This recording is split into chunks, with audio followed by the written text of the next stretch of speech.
Larson's charming misspellings remain unaltered. Racially charged terms have been redacted in the audiobook just as they are in the print version. I invite you now to step into the past, to that time of fear and dissension, and experience the passion, heroism, and heartbreak, even humor, as if you were living in that day and did not know how the story would end.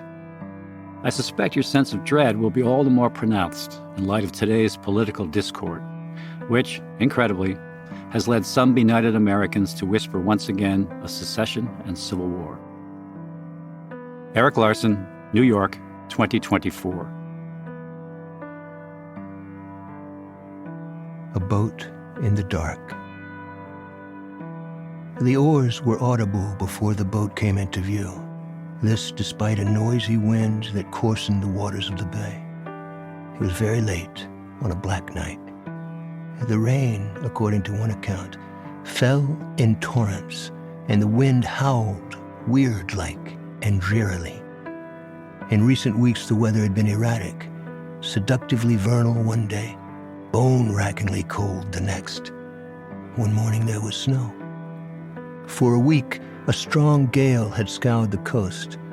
The 4 enslaved men rowing the boat made steady progress despite the wind and chop, and hauled their cargo, 3 white Confederate officers, with seeming ease. They covered the distance from Charleston to the fortress in about 45 minutes. Until recently, a big lantern incorporating the latest in Fresnel lenses had capped the fort's lighthouse, but in preparing for war, Army engineers had moved it. Now, the lantern stood elevated on trestles at the center of the enclosed grounds, the parade, where it lit the interior faces of the surrounding 50-foot walls and the rumps of giant cannon facing out through ground-level casements.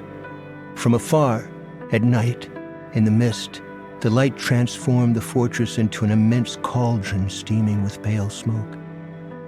The boat reached its wharf at 12:45 a.m., Friday, April 12, 1861, destined to be the single most consequential day in American history.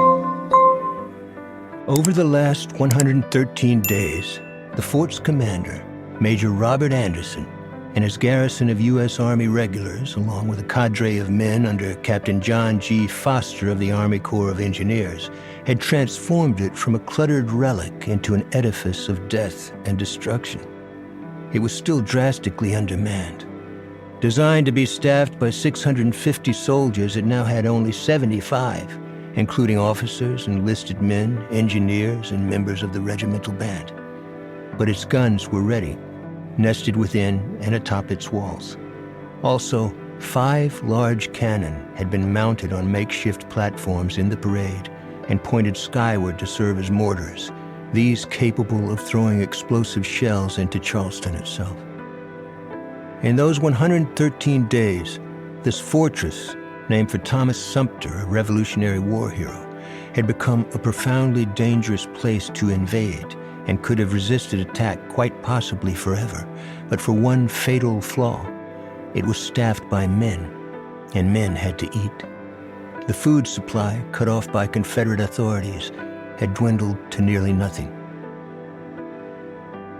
Anderson was 55 years old, with a wife, Eliza, known universally as Eba, 3 daughters, and a 1-year-old son also named Robert.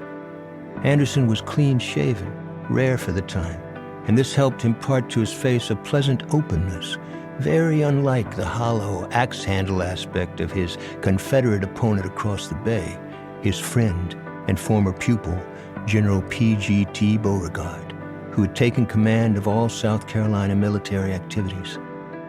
Their relationship was courteous and cordial, almost warm, despite Beauregard's obvious willingness to kill Anderson and all his men if it meant furthering the cause of Southern independence.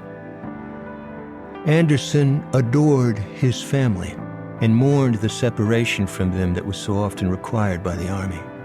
Thanks to income from Eba's family, they lived a life they could not have afforded on his salary alone.